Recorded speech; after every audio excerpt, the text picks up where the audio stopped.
Let's continue broadcasting. You are listening to Way Out There on GJRB Online on Spreaker. I'm Gary J. Russin with you. This is non-stop talk.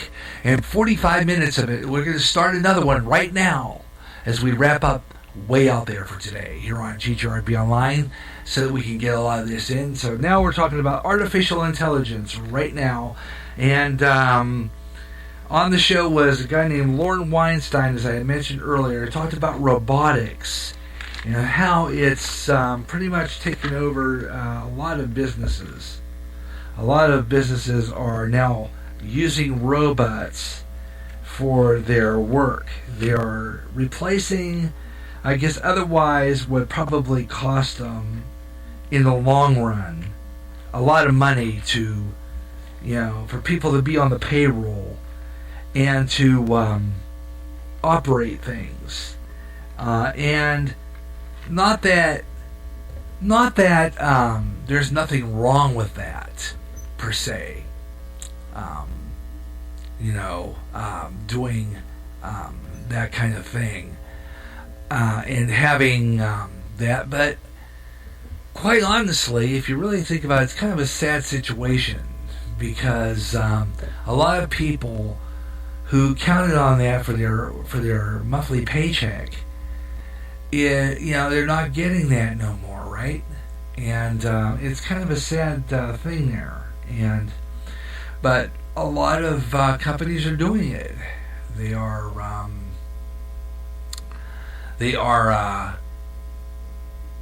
not they're hiring. They're not hiring as they used to, and a lot of stuff that they would have a human do, they felt a robot could do it the same job.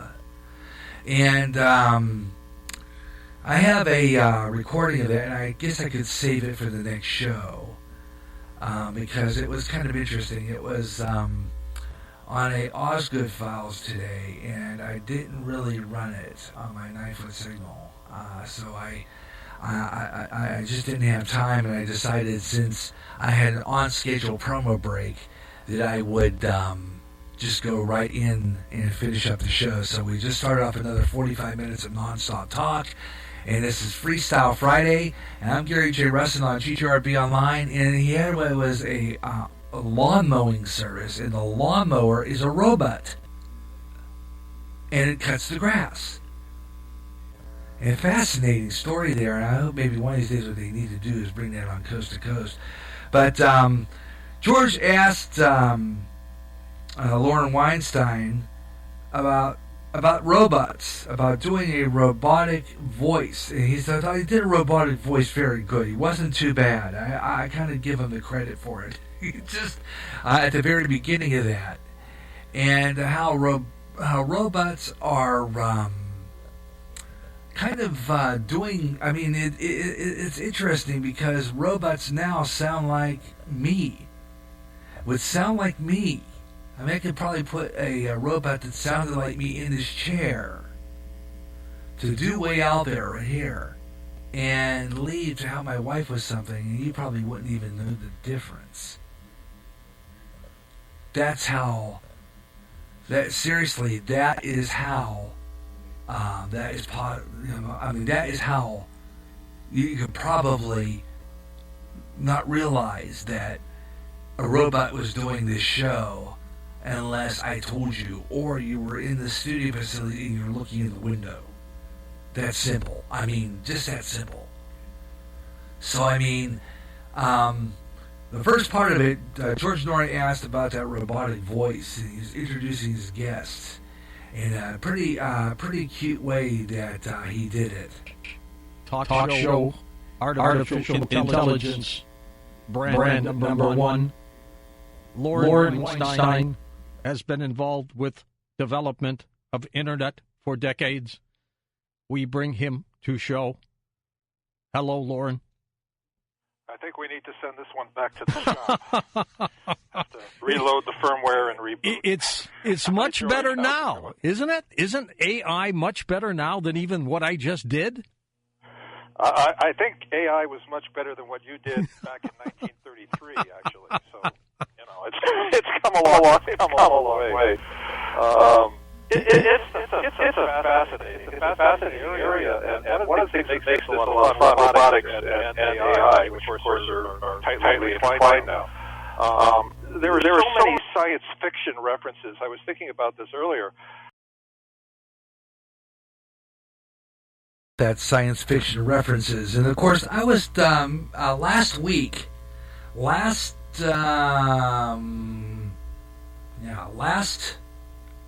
last Friday. Last Friday, July 14th, we had Radioland on, and I played an episode of a show called Dimension X. It was a very good episode, in which a story about a robot that they built that was reading people's minds. And it was a real good episode of that show. And I think that could be one of the ones that are referenced. But listen to some of the science fiction references made here by Lauren. There are so many science fiction references I was thinking about earlier. So much of what we picture when we think about AI, we think about intelligent computers, conscious computers, or robots, conscious robots, whether they're good or bad or evil, has shaped by science fiction.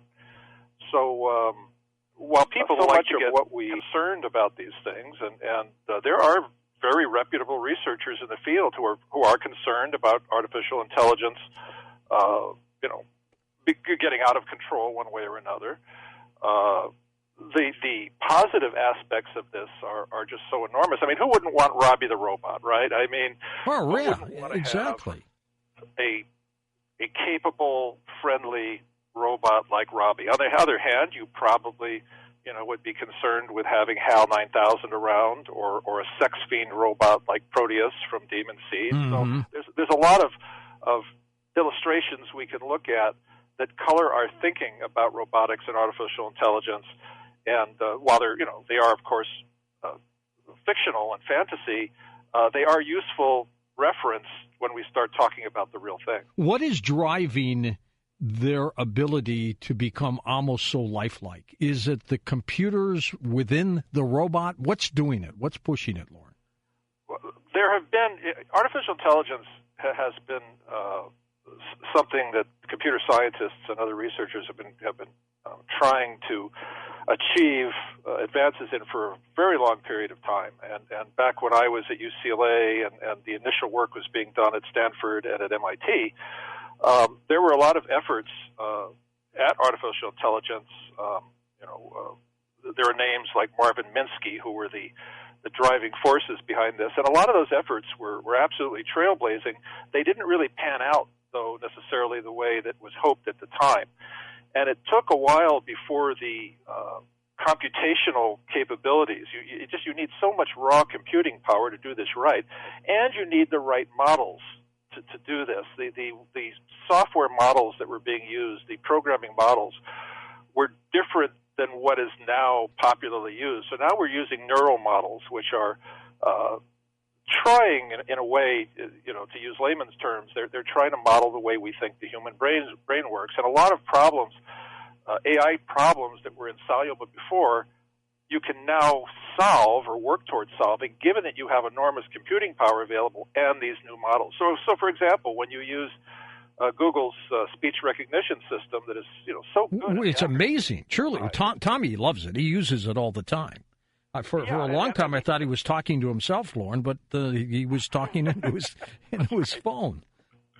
And the accuracy has gotten so good. And another example is automated language translation. If you look at the programs, you put in one language and it does the translation. And of course, these are combined now. These are science fiction devices that have come true, like the universal translator from Star Trek. You can literally take your smartphone, you can speak in one language, and it speaks out in another language.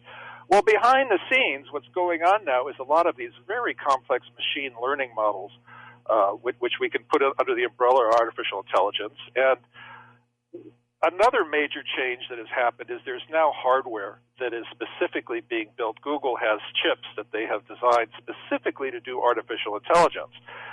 So a lot of the bottlenecks, the computational bottlenecks that existed before, are vanishing, and this means a lot of vistas are opening up in medicine, in all kinds of research, trying to do deep machine learning, pulling out statistics, trying to figure out whether you could predict when an epidemic is going to occur and to quickly react. And of course, there are negative aspects too, and there are ways that this technology could be abused. And because it's developing so fast, it means we have to be very careful. Well, we'll get into that too, the abuse and things like that. If, for example, you go to France, and if you don't know how to speak French, if you come up to a French person, do they have apps now where the French person can talk into your app in your phone and a voice will come out in your phone and kind of speak in English to you about what he's saying? I wouldn't mind having talking to the something phone like in that. English, and it'll talk in French back to that person? Wow. Do we have that capability? We absolutely have it right now. Oh, in your smartphone right now, Google Translate will do that. In fact, one of the concerns early on with those was that, well, what if you don't have an internet connection and you're somewhere and you need to do that kind of translation? Well, now you can even download the data that's required to do that offline for many languages. So it's an incredible thing.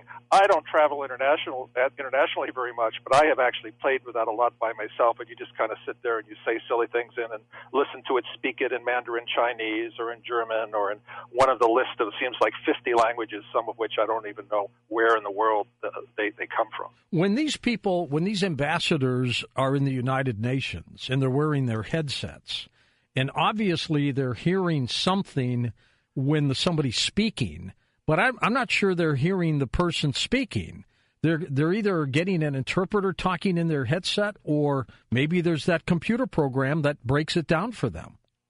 At this stage, that's virtually all human-based translation. It's called simultaneous translation.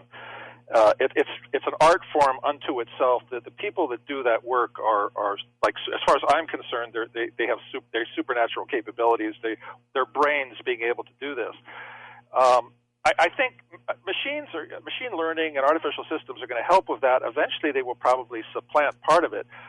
But of course, when you're dealing with diplomatic situations, like at the UN, you want those translations to be as accurate as possible. Oh, yes. Yeah. And not only accurate, but you want to catch the inflections and the subtexts and all of that. So I think their jobs are safe for quite a while. Yeah, what they do is the ambassadors, whoever, will have earphones, and they are listening to the translators who are in booths somewhere at the UN doing that. But the artificial systems are getting very, very good, and I think the time will come where they will be used more in this application. But there's going to be so much need for this. Like I say, I don't think any of those translators are going to be in the unemployment line anytime soon. Lauren, I was on. Fascinating. Yeah, language translators. Wow. And then, I mean, that's what we got now. I mean, you know, I was one of those that was not very good in high school when it came to language. I mean, I took Spanish in high school, and let's say the grades kind of went down just plummeted. Well, personally, I think that if I would have had this kind of technology when I was in high school, I think it would have been a lot smarter.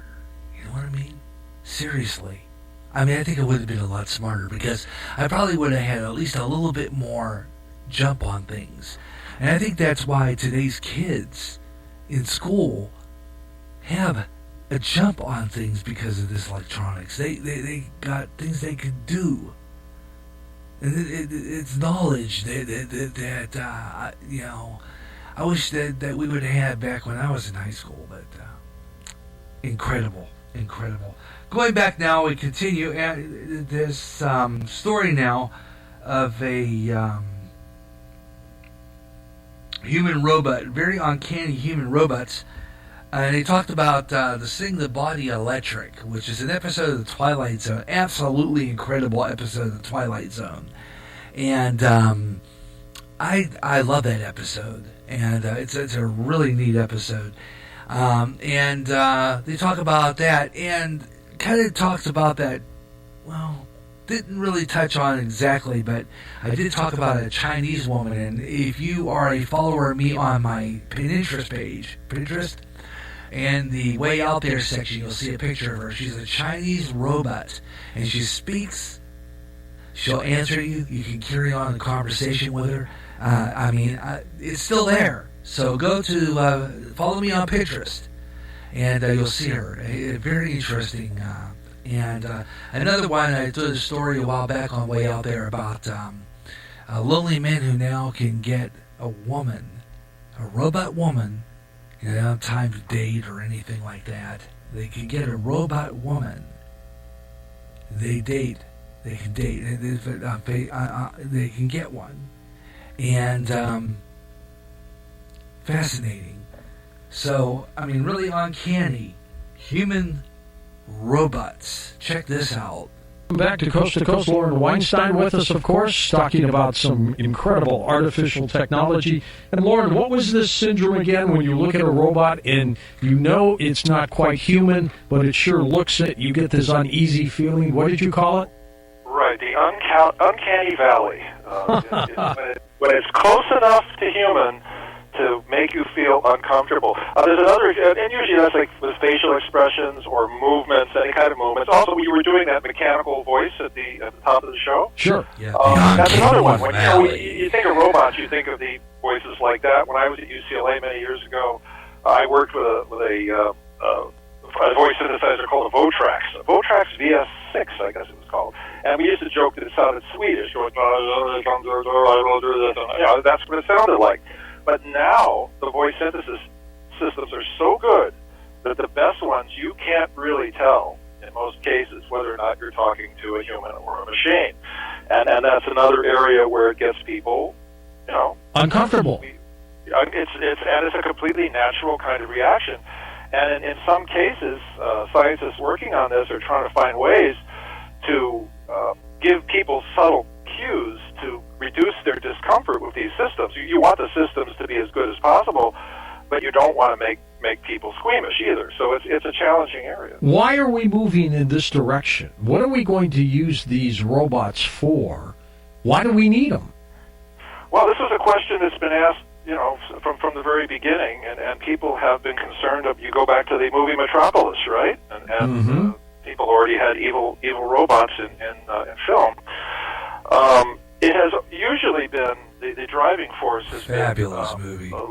Labor reduction, and the theory being, that if you take away the jobs that are dangerous and you take them from people and give them to the machines, the people then can do things that are less dangerous and presumably more intellectual, and they will be happier and healthier. Well, and I can accept that for robotic machines that, bottle 10,000 bottles of beer or something like that, or put caps on beer, on bottles and things like that. But to make a robot that looks human, to do human-type work, that's weird. Yeah, and of course, to do human-type work, they don't necessarily have to look all that human. If they're going to, be in a place where humans would normally do the work, they're probably going to be bipedal and have at least two arms, maybe more. The technology for this has advanced tremendously over the years. But as we have seen with other forms of automation, with global communications that are now essentially free, there's all kinds of displacements that happen in job markets.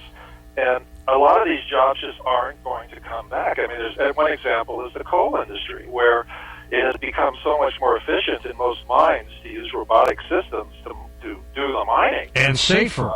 And obviously safer. If there's a cave-in, you lose the robots, you don't lose people.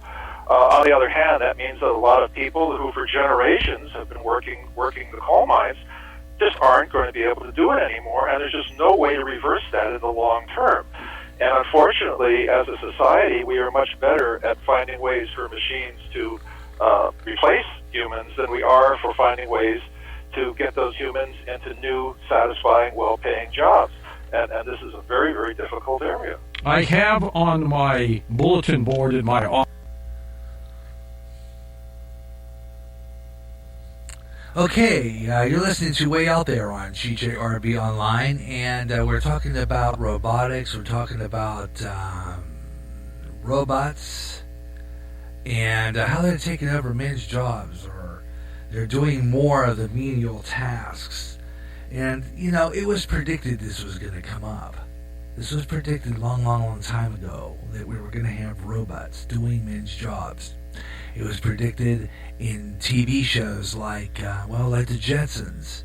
Okay, look how many robots were on there. They had the robot that Rosie, and the housekeeper robot, and look, we're at it now. This was talked about when I was a kid in the 70s. Okay? And here it is, happening, folks. This stuff's happening. Final part now, we're going to talk about the advantages and disadvantages and what they are to actually, about robots. There are some good points and there's some bad points about these robots. The negative aspects, Lauren, in the time we have this hour, and then next hour we'll open up phone lines because people are calling already wanting to know about robots. But let's talk about some of the positive aspects of it. One, they will make something safer so you don't have to use a human and expose them. For example, if a Fukushima event occurs, you might be able to send a robot in there to try to play with the core than a human. Right, and that's actually being done now in these kinds of situations. It's not all roses and daffodils. In fact, at that particular site, they discovered that the radiation levels were so high that every robot they sent in there was destroyed. Yeah, they killed the robots by the radiation. Even the electronics are sensitive to radiation, and even though they were trying to shield it the best they could, one after another they were sending in the robots, and they were just figuratively dying in there. But as a general rule, you want to be able to use robots in places where it's just too dangerous for humans to go. We of course we do this now in a way with our deep space probes, right? And our rovers that we sent to Mars, for example. They're robots. Right, they're robots. They have a great deal of autonomous self-control capabilities. And we do that because obviously it's cheaper and less risky to send a robot to a planet like that. I mean, it's sexy to send humans there and to think, wow, we're going to get humans on Mars. But the cost involved in doing that is so much greater because you have to keep human beings alive all the way there and feed them and everything else. Back, though I guess there's proposals now to send people to Mars and just leave them there. But most people, I assume, would want to come back, and then you have all the issues of radiation again in space, which makes that kind of travel over that distance tricky, to say the least. So at all these kinds of areas, robots have a role to play, and the more intelligent the robots can be, the more they can do without humans having to sit there the whole time and trying to second-guess them and be in communication with them all the time. Can they get to the point where they will think and reason for themselves? Now we are getting into an area that is more, I think, metaphysical, right, than scientific. When we say, right now we know that we have these machines that can operate autonomously. They can operate by themselves based on the programming that they have and with these advanced artificial intelligence. Well, let me give you an example. Just so you know where I'm headed. Let's say there's a dog on some ice and you can't send a human out there to save him because he'll probably break through the ice. And in front of where the dog is, there's kind of like a big hole of water from this frozen lake. And you send a robot at it. Now, a normal robot would just keep moving and fall in the water. Would these robots get to a point where they can reason and go, I have to walk around this to get that dog? I would expect that they would not only be able to do that, I would expect that they would be able to do it much more effectively than a human would, because as they go out on the ice, they'd be able to measure the density and the temperature and everything, and instantly integrate it into their decisions to make those decisions about, do I have to go around it, how far around the hole do I have to go, how quickly do I have to move, all those sorts of things. Those are the kinds of things that could be the data can be collected on sensors and can be computed and run through the algorithms, and you can get an answer. So yeah, you're definitely right. So we are literally creating a human brain. Well, I wouldn't go that far because sounds that way. Well, here's an interesting question. And of course, it goes on, and you can, and of course, if you are a Coast Insider, you can get a lot of these programs and listen to them all the way through in their entirety, and listen to the interviews in their entirety by getting on Coast to Coast AM. That's www.coasttocoastam.com, and be a Coast Insider. Cents a day just to be a Coast Insider, and you can get a lot of the shows, and it's just a great radio at its best, and that's all I got to say about it. Coast to Coast AM with George Norrie here on GJRB Online. Well, our way out there is winding down to a close for today here on GJRB Online. I hope you enjoyed the program. I had a great time doing all this stuff, and we didn't get a lot of stuff in. Of course, like I said before, we have absolutely no time to do the Atlantis story, so we're going to do the Atlantis story on our next show. So you'll want to tune in for our next edition of Way Out There for a show about Atlantis. So I hope you'll tune in for that. But right now, though, it is time for our final part of the show, brought to you by Coast to Coast AM with George Norrie and Premier Radio Networks that bring you Coast to Coast AM 7 nights a week on fine talk radio across America. So here it is now. We're going to do this week's edition. Here's what's happening, and here are the guests this week on Coast to Coast AM with George Norrie. We're going to start off now with our first show tonight. This is for our show. This is Coast to Coast for this week, July 21st to the 28th. Tonight, Jimmy Church takes over the board, and a graduate of psychology and sociology and ethics studies from Wichita State University, Barry Littleton, is going to be on the show.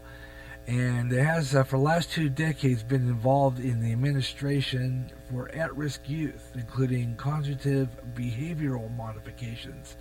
He's also researching and practicing several aspects of spiritual, metaphysical, and paranormal, and we'll discuss NDEs tonight.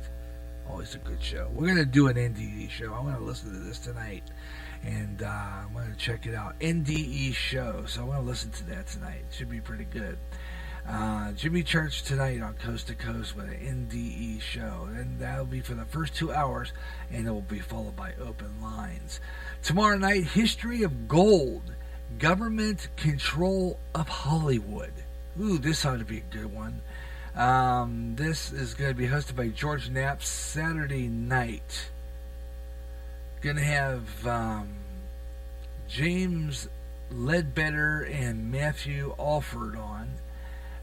Ledbetter explored in the history of gold in the new book featuring a larger-than-life personalities behind America's volatile relationship with this hallowing metal. Now, second guest will be Matthew Alford, who's going to reveal some of the national security state led by the CIA and the Pentagon. And working on influences on more than 800 Hollywood films, over 1,000 TV shows. I'll listen to that one. Art Bell, Somewhere in Time. We'll go back to October 19, 2001 for a night of open lines and discussion about art's mass consciousness experiment. I think I remember that. Oh, I think I do. Yeah, good show. Listen to that. It's on... various affiliates pick that up. Not everyone picks that up. Some of the stations that do pick it up are WFLA Tampa, St. Petersburg, Florida on iHeartRadio. Also stations different parts of the country, including WTAM Cleveland if there's no Indians game. And various other stations. So check your local listings. If they're not on your area, just go to those stations on iHeartRadio, on your iHeartRadio app, and listen to Coast to Coast. Listen to Art Bell, 6 to 10 p.m. Pacific. That's 8 to midnight here in the Central Time Zone. and 9 to, I believe, 1 a.m. in the East for that program. Okay? All right, secret space program in the UK, European UFOs. This happened Sunday night when George Knapp takes the field again. And on this program, he has Richard Dolan, who's lecturing and writing about why he believes the secret program of space exploration is an absolute reality. He's going to join George Knapp and discuss the evidence for an existence of this program while separating out some of the fantasies associated with it. So check that out. That is on Sunday night. In the second half of the show, retired UK officer John Hanson, he spent about 20 years researching the UFO subject and has released a series of books called Haunted Skies. That'd be a good show.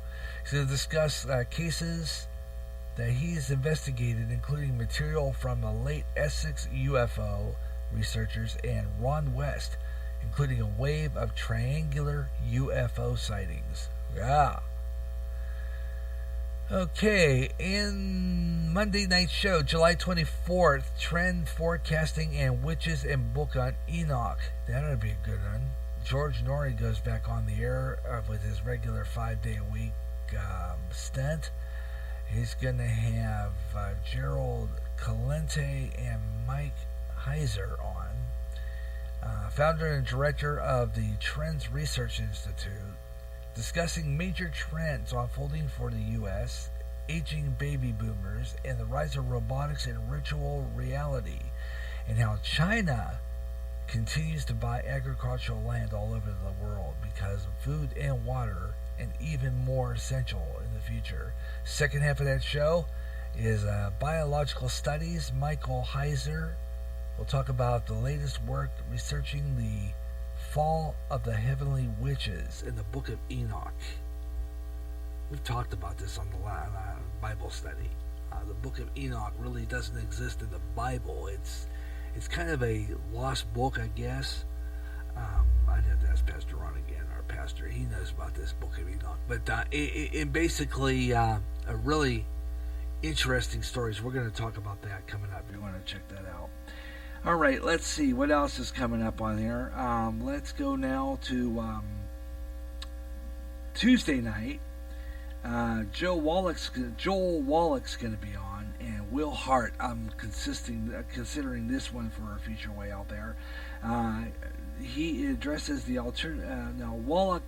Dr. Joel Wallach addresses alternative health approaches, which I think this would be an interesting program, and the benefits of remedies and supplements that aid in the body's recovery from many diseases and ailments. So this ought to be a good one. Second half of the show, Will Hart, linked to the amazing discoveries of space research and modern UFO phenomenon on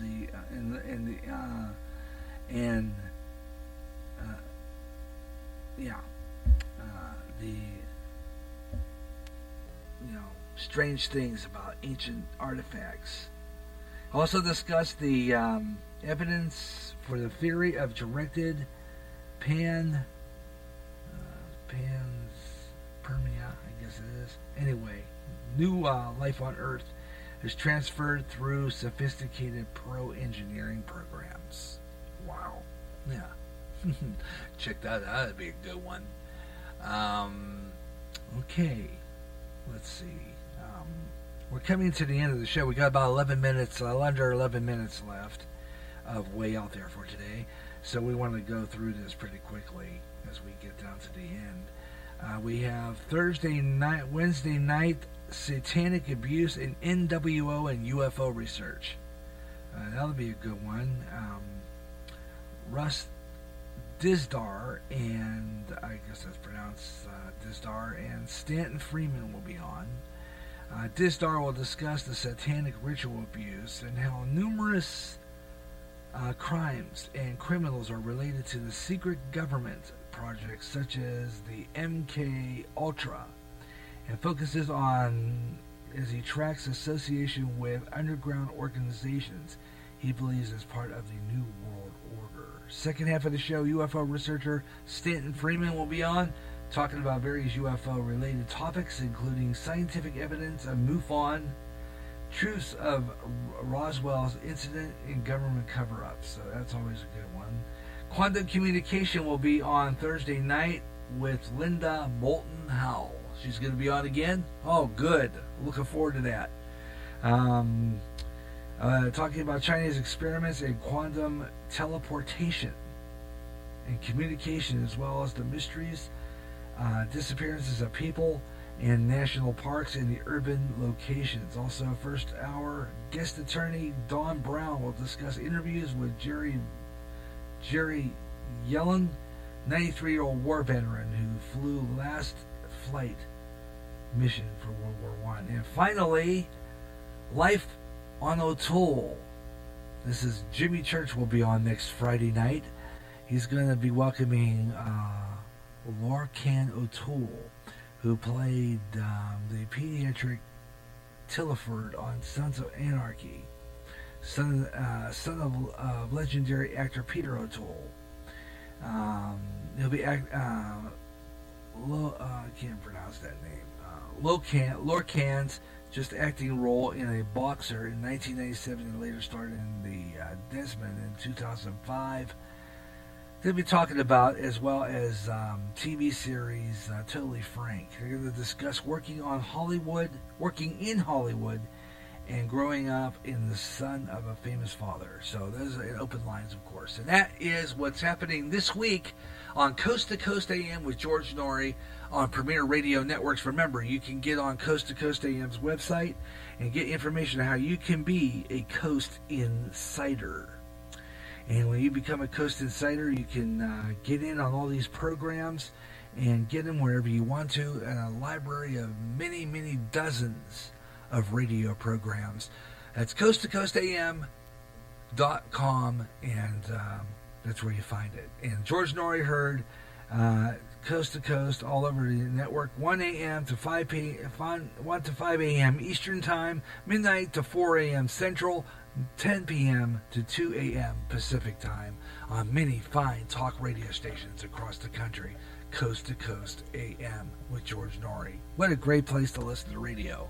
And he'll be on tonight, Jimmy Church at midnight here on our 9-foot 9 signal GJRB online FM. That's our FM side on 107.9, our 9-foot signal covering the north end of Clinton, Iowa. It's a great way. Right after we get done with, of course, the Ground Zero with Clyde Lewis. Brought to you, of course, by iHeartRadio and WFLA, Tampa, St. Petersburg. Great place to be. Gary J. Russell with you. We're going to wrap it up with our Way Out There show. I had a great time doing the show. We didn't get much in today. We didn't even do a scroll through social media. Well, we'll do that on our next show. Of course, we're going to be back on Monday, and we'll do a video scroll through social media on the Gary Russell program on YouTube. So I want you to subscribe to that. We're going to do that. I have a great channel on there. If you want to follow it, you can watch me do the Gary Russell program. I video it from where I am right now, this broadcast studio. I do my show there. I show you pictures, videos, and some of the stuff I've talked about here. So, always a different show every time, and looking forward to it. Now, how I do this? Well, I have a thing called XSplit Broadcaster, and I get on the computer, and I have it's kind of like a mini television station. It's got little switchers and everything, and I can flip over. It's really cool, and I do my video show, and I'll be on Monday live on YouTube only, on the GJRB TV YouTube channel. So subscribe to the GJRB TV YouTube channel, and you can catch the Gary Russell program on YouTube on Monday. We'll show you all those videos. I'll show you the video of the zombie woman. I'll show you the video of that strange alien green thing in the sky. I'll show you a picture of that two-headed porpoise. All that on Monday. So you want to watch the video Monday on the GJRB TV YouTube channel, 2 o'clock Central Time, 3 East, noon Pacific, on GJRB TV on YouTube. Subscribe to YouTube, the GJRB TV YouTube channel. Got a lot of neat stuff on there. Old Gary Russin programs, Gary Russin Way Out There show, which is, by the way, is going to come back. Now they got that split. We're going to do a split show. We've done this before, a combination of the Gary Russin program and Way Out There. We're going to do it. We're also going to do a Way Out There video show again, too. So they got that coming up. And also coming up later this year, we're going to do a Gary J's Radio, Television, and Movie Classics YouTube video. It's going to be a Gary J's Radio, Television, and Movie Classics on YouTube coming this fall on GJRB TV on YouTube. So subscribe today to the GJRB TV YouTube channel. Just look for, just get on YouTube and look for Gary Russin and put GJRB TV. It'll take you right to it. And it'll take you right to the GJRB TV YouTube channel, because I've tried it. Believe me, I can try it again today, but I'll get it in there somehow. But that's where you get it, and you subscribe to the GJRB TV YouTube channel, and you can get our program right there. And you can check it out. It's pretty cool, and I hope that you will check it out and listen to the show. Watch the show, actually. Not just listen. You can watch the show and check out the fun stuff we do on Way Out There. So you might want to listen to it and watch it, rather. Okay, that's simple. And that's where it's happening, man. And this is where this is what I put on this station, and a great variety of stuff. So tune in Monday live, 2 o'clock Central, and that's going to wrap it up for Way Out There for today. Gary J. Russin, hope you enjoyed the program, and glad that you tuned in. We had a great time doing this program. And always having fun talking about the strange and the bizarre and the unusual here on GJRB Online, here on Spreaker. So that's going to do it for me. Thanks a lot for tuning in, and I'm Gary J. Russin, and I hope you enjoyed the show. That's it for Way Out There for today. And we'll do another edition coming up real soon. As a matter of fact, I'll be looking to do another one coming up next month. And like I said before, on the next month's show, we'll be doing something on the Bermuda Triangle. So you might want to check that out. And a whole lot more. So hope you'll tune in for that. That's it for me. I'm Gary J. Russin. Keep your eyes to the skies and let me know what you see way out there. Have a great night, everyone. So long.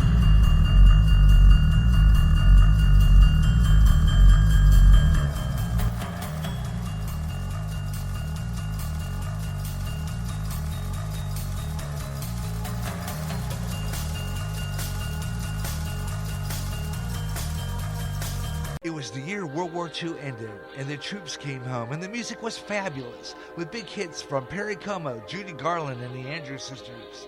The year was 1945. Listen to the year in music on the next Swing Time.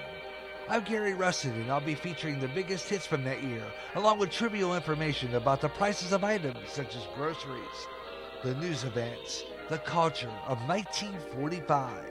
On the next Swing Time. Published on the GJRB Spreaker Public site Friday, July 28th at 8 p.m. Central. Whether it's baseball, basketball, hockey, even bowling, it's covered on Gary J's Sports page. I'll talk about what's going on in the world of sports all over the USA. We'll read you interesting articles about the players, and even keep up with the scores of the games going on live.